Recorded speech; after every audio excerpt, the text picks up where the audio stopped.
Hello student, I am Vijendra. Plus one में हम लोगों ने कुछ फिजिक्स की बेसिक मैथमेटिक्स आप सॉल्व कर रहे थे और इसमें मैंने लास्ट टाइम आपको इंटीग्रेशन करवाया था और इंटीग्रेशन की कुछ प्रॉब्लम्स आपको मैंने दी थी। उसमें से ज़्यादातर बच्चों ने पहली 4-5 प्रॉब्लम तो भेज दी थी, कुछ बच्चों ने तो सभी प्रॉब्लम भी सोल्व कर दी थी। अच्छी बात है, बहुत अच्छी बात है। जिन बच्चों ने सारे क्वेश्चन सोल्व कर दिए थे बेटा, दैट इज़ एक्सीलेंट। लेकिन अगर आपने पहले 3 या 4 क्वेश्चन भी सोल्व कर लिए हैं तो वो भी बहुत अच्छी बात है। जिन्होंने एक भी क्वेश्चन सोल्व नहीं किया तो ऑब्वियसली उन्होंने बाकी लेक्चर को देखा नहीं है। देखा है तो टाइम पास किया होगा, अच्छे से समझा नहीं होगा। अदरवाइज एक भी क्वेश्चन सोल्व हो ऐसा हो नहीं सकता। एक बार फिर उन वीडियोस को देखिए, कैलकुलस 1 नंबर से स्टार्ट कीजिए और कैलकुलस के 5-6 जितने भी लेक्चर मैंने अभी दिए हैं उनको ध्यान से पढ़िए, आपको समझ में आएगा। ठीक है, तो पहले 4 क्वेश्चंस को मैं नहीं करवा रहा हूँ बेटा, उसके बाद के जो क्वेश्चंस हैं उनका सोल्यूशन मैं आपको करवाने जा रहा हूँ। जैसे क्वेश्चन नंबर 5 था, क्वेश्चन नंबर 5 है अपना। इंटीग्रेशन हमें करना था e की पावर 4x + 7 इंटू dx। ठीक है, तो हमें इंटीग्रेशन किसका आता है? हमें आता है e की पावर, अगर सिंपली x होती तो अपने को करना आता है। क्या होता है? e की पावर x का e की पावर x की होता है, लेकिन यहाँ पे कुछ और है। चलो इसको सब्स्टिट्यूट मेथड से करते हैं। अगर हम 4x + 7 को t मान ले तो ठीक है, मान लिया। अब इसका डिफरेंशिएशन कीजिए, डिफरेंशिएशन देखिए क्या हो जाएगा, 4dx। इसका डिफरेंशिएशन 0 हो जाएगा क्योंकि कांस्टेंट है, इक्वल टू क्या हो जाएगा, dt। यानी dx इसके बराबर लिख सकते, dx को क्या लिख सकते हैं आप, dt/4 लिख सकते हैं। यहाँ पे रिप्लेस कीजिए बेटा डाटा को, अंडर रूट, इसको आप क्या लिख सकते हैं, आप इसको t लिख सकते हैं तो e की पावर t हो गया। और dx को क्या लिख सकते हैं, ये देखिए dx की जगह आप लिख सकते हैं dt/4, ये सभी के नीचे 4 हो गया। आप देखिए e की पावर t और इसका डिफरेंशियल फॉर्म dt साथ में, आप कोई प्रॉब्लम ही नहीं है। यानी हम 1/4 कांस्टेंट है बाहर ले लो, इंटीग्रेशन किया e की पावर t का तो e की पावर t होगा, बस हो गया इंटीग्रेशन। अब t को रिप्लेस वापस लिख देते हैं तो ये अपने पास क्या आ गया, 1/4 e की पावर t क्या है, t की वैल्यू ये रही, दैट इज 4x + 7, ये प्लस c, इसमें कांस्टेंट आएगा क्योंकि ये इंडेफिनिट इंटीग्रल है तो साथ में कांस्टेंट आएगा, दैट इज c। बोलो जी, ये आपका आंसर हो गया। अब इसका डायरेक्ट लिखने का तरीका, अगर फंक्शन ऑफ फंक्शन में है और अगर x के साथ यहाँ पर कांस्टेंट है, सिर्फ एक ही x है बेटा, तो याद रखिए सीधा ऐसा लिखिए, इस टोटल को आप x मान लो तो e की पावर x होता तो ये e की पावर x ही लिख देता, यानी जिसको x माना एज इट इज लिख दिया। ठीक है, प्लस c लगेगा। अब इसको डिफरेंशिएशन करके देखो, 4x + 7 का डिफरेंशिएशन क्या होता है, 4। उस डिफरेंशिएशन से इसमें डिवाइड कर दो। फंक्शन ऑफ फंक्शन में डिफरेंशिएशन में आप क्या करते थे, मल्टीप्लाई, यहाँ पर हमें क्या करना है, डिवाइड। तो यही इस मेथड से यही रिजल्ट आना था। मैंने इसको डायरेक्ट भी ऐसे लिख सकता था, ठीक है। हालांकि ये मैंने निकाला यहीं से है, लेकिन बार बार करने से प्रैक्टिस हो जाएगी, तो ऐसा मैं ऐसे करूंगा कि ये इसका डिफरेंशिएशन है वो डिवीजन में डाल दो और एज इट इज ये लिख दो, तो आगे से ऐसा याद रखते हैं। चलिए, ये हो गया आपका क्वेश्चन नंबर 5। अगला क्वेश्चन करते हैं। Next question is 6th question, cos square. ये थोड़ा सा अच्छा क्वेश्चन है, कोस स्क्वायर x dx। इसको इंटीग्रेट करना है अपने को, ये इंटीग्रेट करके दिखा लीजिए आप, ठीक है, y = दिस, इसको इंटीग्रेट करना है। अब हमारे पास कोस का इंटीग्रेशन होता है, कोस स्क्वायर का नहीं है। अब कुछ बच्चों ने ट्राई किया होगा, इसको ऐसे लिखा होगा कि कोस x × कोस x dx लिख के इसको अगर हम इंटीग्रेट करें तो ये जो मल्टीप्लिकेशन रूल है, प्रोडक्ट रूल जिसको भी हम कह सकते हैं, प्रोडक्ट रूल बेटा डिफरेंशिएशन में मैंने आपको दिया है, मैंने इंटीग्रेशन में प्रोडक्ट रूल आपको नहीं करवाया है। क्या होता नहीं है? बिल्कुल होता है। इंटीग्रेशन भी प्रोडक्ट रूल को फॉलो करती है, लेकिन उसकी टेक्निक वो वाली बिल्कुल डिट्टो ऐसी यहाँ होगी ऐसा नहीं है, अलग तरीके से होता है। और मैथमेटिक्स में जब आप डिफरेंशिएशन को करेंगे, मैथमेटिक्स सब्जेक्ट में करेंगे, डिटेल में करेंगे, तब उसको आप करेंगे भी, लेकिन हम प्रोडक्ट रूल को नहीं करेंगे। हम प्रोडक्ट रूल को लेके क्वेश्चन को सोल्व करने भी वाले भी नहीं है। क्यों? क्योंकि प्रोडक्ट रूल बड़ा कॉम्प्लेक्स है और एक पॉइंट पे जाके आप इसमें भी फंसेंगे और ज़्यादा मुश्किल करेगा।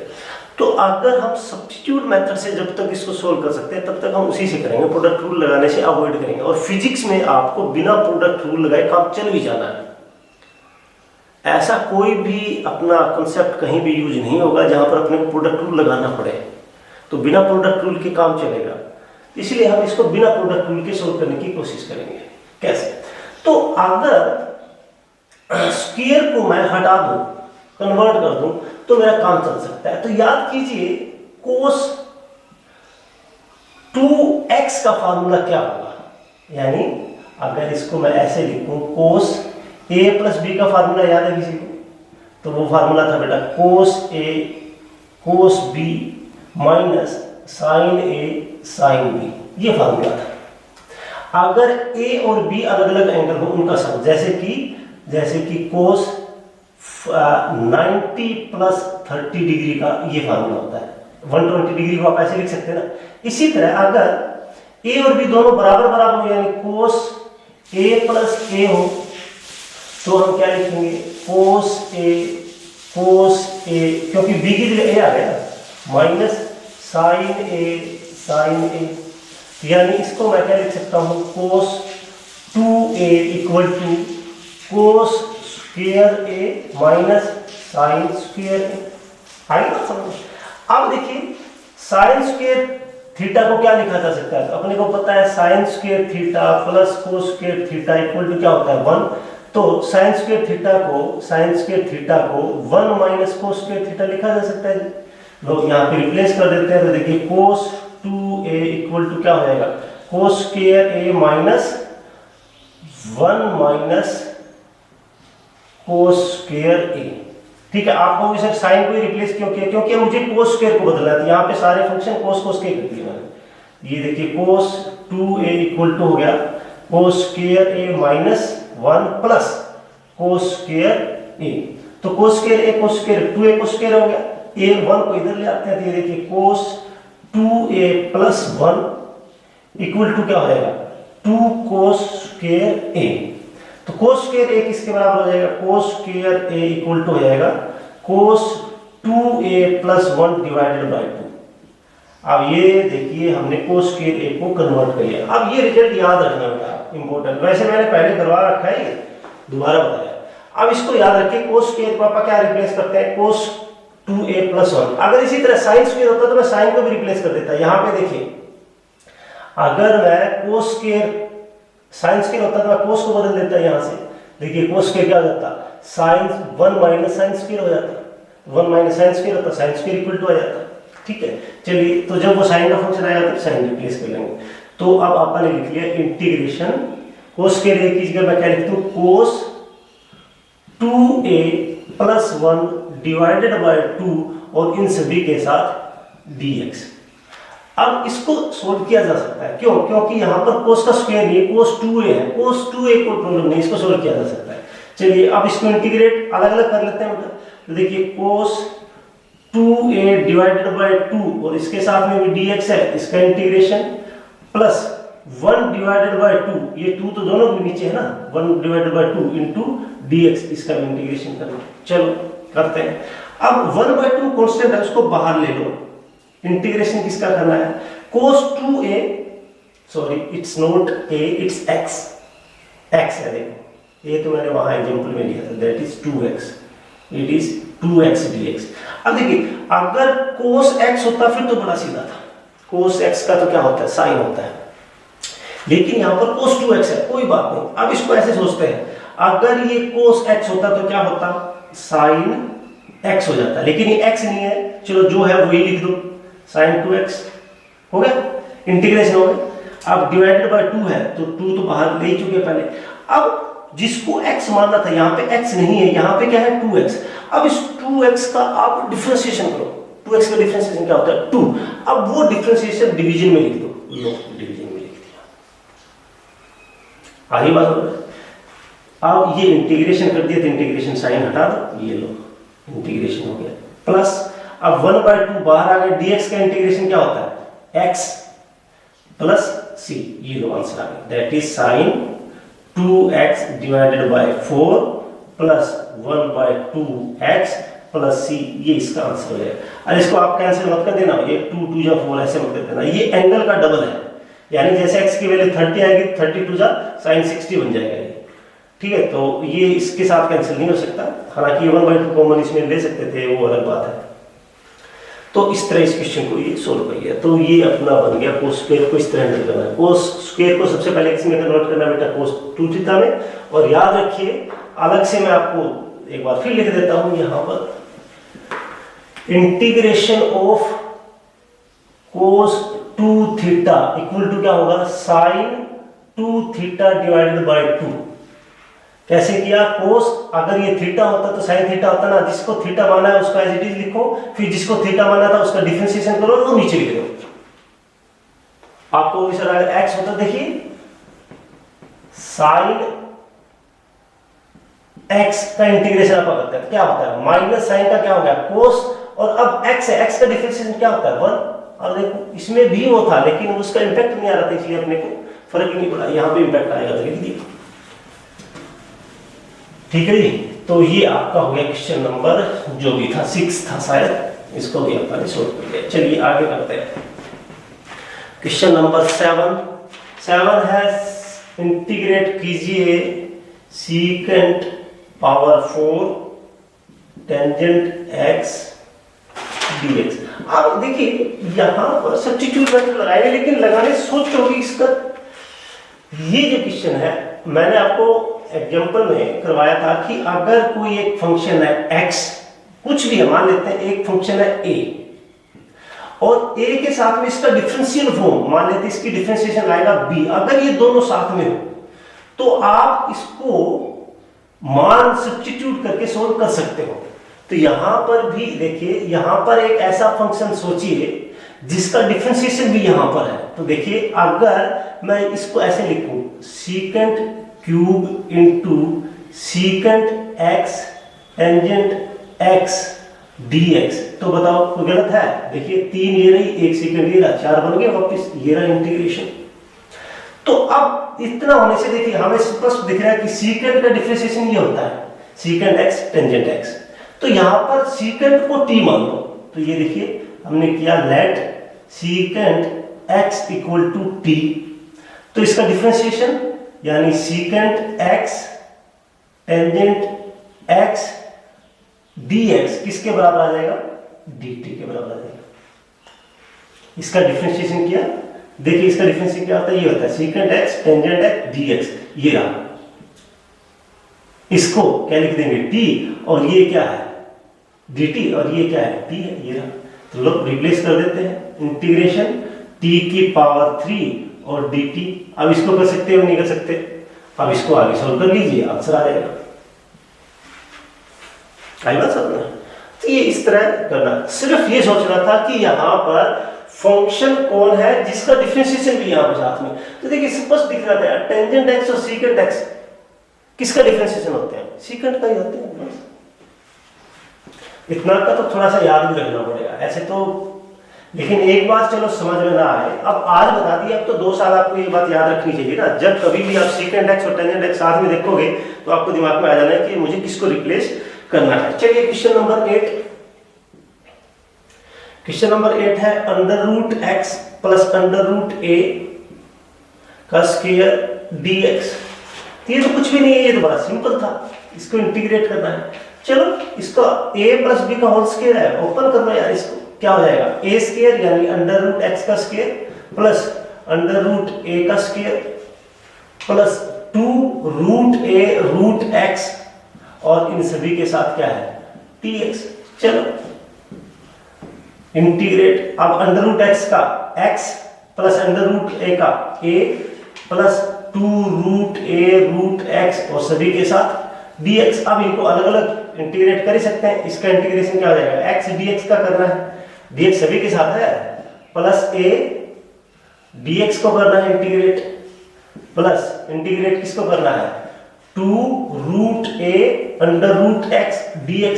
अब ये तो कांस्टेंट है, बाहर आ जाएंगे, इसमें ये कांस्टेंट है, बाहर आ जाएगा, कोई प्रॉब्लम नहीं है। इसका इंटीग्रेशन क्या हो जाएगा, that is x² 2 plus dx का क्या हो जाएगा x, तो ये ax हो जाएगा, a एज इट इज रह जाएगा, dx का x हो गया, ठीक है 2 रूट a। अब अंडर रूट x का इंटीग्रेशन क्या होता है, दैट इज 3/2 x की पावर 3/2, 3/2 नीचे होगा, दैट इज 2/3 हो जाएगा ऊपर आके, ठीक है, प्लस c। लो जी, ये आंसर बन गया। ओके,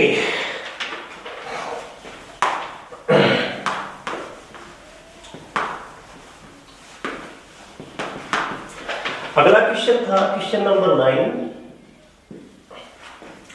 इंटीग्रेट कीजिए dx divided by x root 2x, ठीक है। अब यहां पे क्या प्रॉब्लम है, तो कुछ नहीं, देख लो x बाहर दिख रहा है, कोई बात नहीं, ये अलग दिख रहा है। पहले बात इसको थोड़ा सा और इजी फॉर्मेट में लिख देता हूं, dx, x को अंदर ले चलो, अंडर रूट 2x की पावर 3 हो जाएगा। अब देखिए इसको थोड़ा सा और ठीक लिख देता हूं, dx इक्वल टू रूट 2 और x की पावर 3/2 लिख दूं तो, अरे अंडर रूट क्या होता है 1/2 होता है, तो x की पावर 3 और फिर 1/2 तो मल्टीप्लाई कर दो। चलो अब इसको ऊपर ले चलते हैं, तो देखिए ये क्या हो जाएगा, x की power -3/2 dx divided by root 2।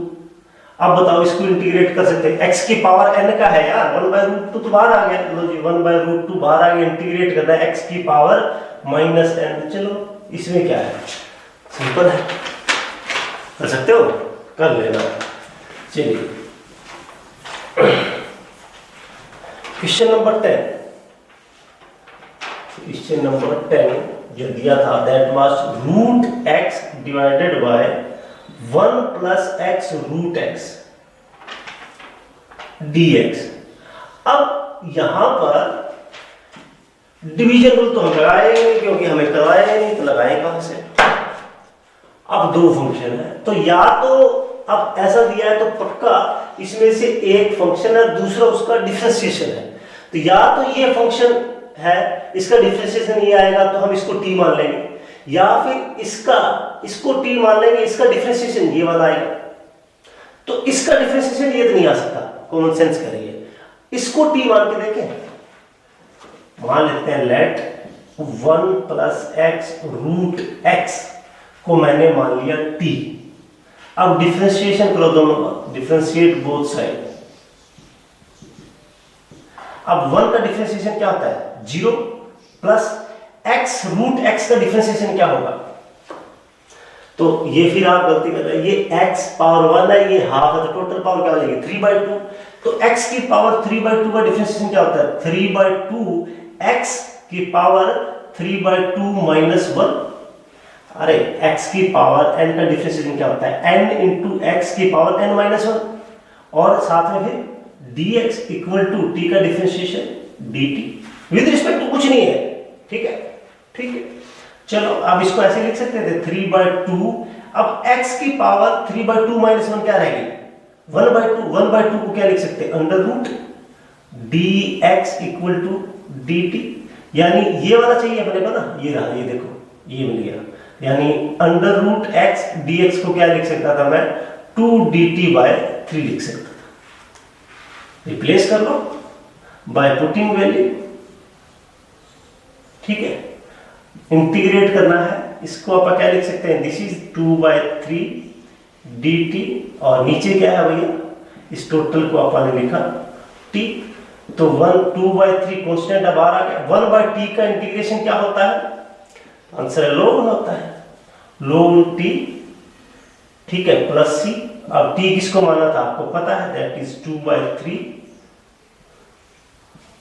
ln that is 1 + x √ x + c।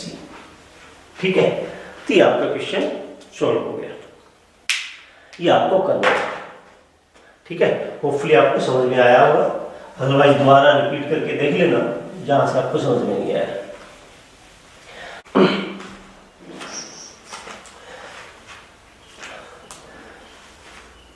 चलिए, इसके अलावा एक प्रॉब्लम और मैं आपको सॉल्व करवाने जा रहा हूँ कि अगर आपको ये दिया गया हो y = इंटीग्रेट कीजिए 1/a² + x² dx। मतलब a का मतलब कोई भी कांस्टेंट हो, एक x यानी कोई भी वेरिएबल हो, जैसे कि इस जैसा ही मैं अगर एग्जांपल लिखूं एक और, जैसे कि 1/2 + x² dx, ऐसा कुछ हो। तो ये देखिए यहाँ पर एक की जगह कौन है, तो इसको मैं ऐसे भी लिख सकता था, दैट इज इंटीग्रेशन 1/√2² + x²। दिखाई दे रहा है, ठीक है ना। तो ये देखिए एक की जगह यहाँ पर कौन है, √2 है, मतलब कोई भी एक कांस्टेंट उसका स्क्वायर प्लस एक x का स्क्वायर। तो अगर a + x होता फिर तो कोई प्रॉब्लम नहीं थी, फिर तो सीधा उसको t पुट कर लेते। लेकिन अगर ऐसा हो कि ये कोई कांस्टेंट प्लस x का स्क्वायर हो, तो हम इसको कैसे सब्स्टिट्यूट करेंगे, फिक्स रूल है वही आप अप्लाई करेंगे और आपका हो जाएगा। आपको क्या करना है, लेट ये याद रखेंगे, और ये वाला जो इंटीग्रेशन है बेटा, ये आपका +1 में फर्स्ट सेमेस्टर में 2-3 बार आएगा, ठीक है। रोटेशन और बॉडी सेंटर ऑफ मास निकालेंगे हम, वहाँ यूज करेंगे हम इसको। ग्रेविटेशन वाला चैप्टर है, अर्थ ग्रेविटेशनल फोर्स, उसमें हम इसका यूज करेंगे। +2 में फिर यूज होगा। तो ये वाला बहुत इंपॉर्टेंट है, ये स्टेप आप याद रख लेना कि इसको कैसे करना है। जैसे ही आपको नीचे एक कांस्टेंट प्लस x का स्क्वायर दिखे, ऊपर 1 है, तो आपको कैसे सोल्व करना है, लेट आपको कहना है कि x को मैंने मान लेना है जी a टेंजेंट थीटा, ठीक है। थीटा कोई वेरिएबल है, a ये वाला कांस्टेंट आ गया, ठीक है। अब यहां पर डिफरेंशिएट कीजिए, क्योंकि x को तो आप बदल देंगे इसके साथ, dx को किसके साथ बदलेंगे, x का डिफरेंशिएशन क्या हो जाएगा, dx = a तो कांस्टेंट है, टेंजेंट का डिफरेंशिएशन क्या होता है, that is a secant square थीटा d थीटा, ठीक है। टेंजेंट का डिफरेंशिएशन secant square हो गया, थीटा का d थीटा हो गया, ठीक है। चलिए ये अब इसको रिप्लेस कर देते हैं, ठीक है, सब्स्टिट्यूट कर दो। तो y = इंटीग्रेट dx की जगह ये लिख लूं, तो ऊपर आ गया जी a secant square थीटा d थीटा डिवाइडेड बाय, नीचे देखिए क्या है, a² प्लस x का स्क्वायर है, x की जगह ये लिखना है, तो ये देखिए क्या हो जाएगा, a² टेंजेंट स्क्वायर थीटा हो जाएगा। अरे x की वैल्यू अगर ये लिखूं तो इसका भी स्क्वायर हो गया। चलिए equal to integrate a secant square थीटा d थीटा डिवाइडेड बाय, आप a² कॉमन ले लो इसमें से, ये a² कॉमन ले लिया, अंदर क्या बचा, यहां बचा 1 प्लस टेंजेंट स्क्वायर थीटा, ठीक है। चलिए अब थोड़ा सा अगर ट्रिग्नोमेट्री अच्छी है आपकी, तो आपको ये याद आ जाना चाहिए, 1 प्लस टेंजेंट स्क्वायर थीटा को आप सीकेंट स्क्वायर थीटा लिख सकते हैं। तो एक a से एक a कैंसिल रहेगा, नीचे बचा 1/a, ऊपर था secant square theta d theta, और नीचे इसका टोटल का बन गया, क्या बन गया, secant square theta. 1 plus tangent square theta को सीकेंट स्क्वायर थीटा कह सकते हैं। यहाँ पे मैं लिख देता हूँ 1 plus tangent square theta equal to किसके बराबर होता है भैया, सीकेंट स्क्वायर थीटा होता है। चलो ये आपस में भी कैंसिल हो गया, मेरे पास क्या बचा, 1/a कांस्टेंट है, बाहर ही निकालो, इसका इंटीग्रेशन तो होना ही नहीं, अंदर क्या बचा, सिर्फ d थीटा। d थीटा का इंटीग्रेशन क्या होता है, तो थीटा का डिफरेंशिएशन d थीटा रहा, वापिस वही हो जाएगा, दिस इज 1/a थीटा, ठीक है। 1 × थीटा थीटा ही होगा, तो θ/a बचा, प्लस c इंडेफिनिट है तो ये प्लस कांस्टेंट आ गया x। अब थीटा हमारे किसी भी चीज को हमने नहीं कहा, थीटा तो मानी हुई वैल्यू है, ये रहा। अगर टेंजेंट थीटा, अब देखो वापस लेके आता हूं, अगर x equal to a tangent theta था तो टेंजेंट थीटा क्या हो गया भैया, a को इधर ले चले तो ये हो जाएगा x बाय a। ठीक है, तो थीटा क्या हो जाएगा, थीटा हो जाएगा tangent inverse x divided bye a। चलो वैल्यू पुट कर देते हैं, तो ये हो गया 1 बाय a इंटू थीटा क्या है, that is tangent inverse x divided bye a plus c। ये आपका आंसर हो गया। आई बात समझ में? हमें इसको देखिए, आप ये बस सोचिए कि ये मेरे दिमाग में ये कैसे आया, तो छोड़ो इस बात को, ये चला है, मैंने भी किसी से सीखा और ये टेक्निक है, सब्स्टिट्यूट मेथड्स हैं। आप इसका रट्टा लगा लो बेटा, ये वाला जो कॉन्सेप्ट है हम बहुत बार यूज करेंगे। आपको इसमें से थोड़ा सा चेंज आ जाएगा, फिजिक्स में कुछ भी चेंज नहीं आएगा बिल्कुल। इसमें यहाँ वैल्यू बदल सकती है, कभी 4 आ जाएगा, कभी 5 आ जाएगा, कभी 6 आ जाएगा। यहाँ पर x वेरिएबल होगा, कभी हम उस वेरिएबल का नाम y रख देंगे, कभी हम वेरिएबल का r रख देंगे, उससे कोई फर्क नहीं पड़ता। इसका मतलब यहाँ एक कांस्टेंट वैल्यू आने वाली है और यहाँ पर एक वेरिएबल आने वाला है और उसका स्क्वायर। जब कभी भी ये मिले तो ये वाली टेक्निक लगा दो, कामयाब है। ठीक है, चलिए इसको हम आगे क्वेश्चन करेंगे तब इसको ज्यादा कर लेंगे। अभी इसको आप कॉपी पेस्ट करके रख लेना, सेव कर लेना इंटीग्रेशन रूल वाले मेथड में, इसको रूल को पक्का सेव कर लेना इसी एग्जांपल के साथ, यही वाला।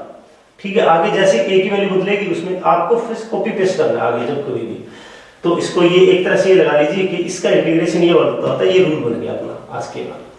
सीधा ये वाला ये रूल याद नहीं रहेगा, ये स्टेप कॉपी कर लेना, क्योंकि कई बार क्या इसकी पावर कुछ और होगी बेटा, तब ये स्टेप आपको फॉलो करने पड़ेंगे। तो ये पावर कुछ और भी हो जाएगी तो भी हम इसको यूज कर सकते हैं। ठीक है, इसी तरह का एक और है, मैं वो आपके लिए छोड़ रहा हूं। जैसे कि y equal to integrate 1 by a square minus X square dx, ये वाला हो तो कैसे करेंगे? तो इसमें आपको क्या करना है बेटा, let x equal to a sine theta use कर लेना है। तो dx इक्वल टू क्या हो जाएगा, दैट इज a साइन का डिफरेंशिएशन कोस थीटा और ये d थीटा। अब इसको सब्स्टिट्यूट करेंगे, integrate 1 by a square minus x की वैल्यू ये रही, दैट इज a, तो a का स्क्वायर साइन स्क्वायर थीटा और ऊपर dx की वैल्यू ये रही, that is a cos theta d theta. ठीक है, इंटीग्रेट करना है, a स्क्वायर कॉमन ले लो बेटा, तो ऊपर था अपने पास a कोस थीटा d थीटा डिवाइडेड बाय नीचे क्या रह जाएगा, a स्क्वायर कॉमन आ गया, अंदर आएगा 1 माइनस साइन स्क्वायर थीटा। अब इसके बाद की कहानी मुझे नहीं लगता कि आपके लिए कोई मुश्किल होने वाली है। ठीक है, लेट्स सी कितने बच्चे इसको कर पाते हैं, नहीं कर पाएंगे उनके लिए डाउट है, भेज देना मुझे दोबारा, मैं कर दूंगा। ठीक है, लेकिन करके देखोगे तभी आपको आएगा। ठीक है, तो कैलकुलस में ऑलमोस्ट हम कर चुके हैं, बस एक और मैं आपको एक दिन 15-20 मिनट का वीडियो भेजूंगा। ये लिमिट हम लगाएंगे, डेफिनेट इंटीग्रल करेंगे कि लिमिट लगाने पर ये कैसे, इसको लिमिट को कैसे एग्जीक्यूट किया जाता है, ये अपना एक और छोटा सा टॉपिक है, करने वाले हैं। ठीक है, हैव अ नाइस डे।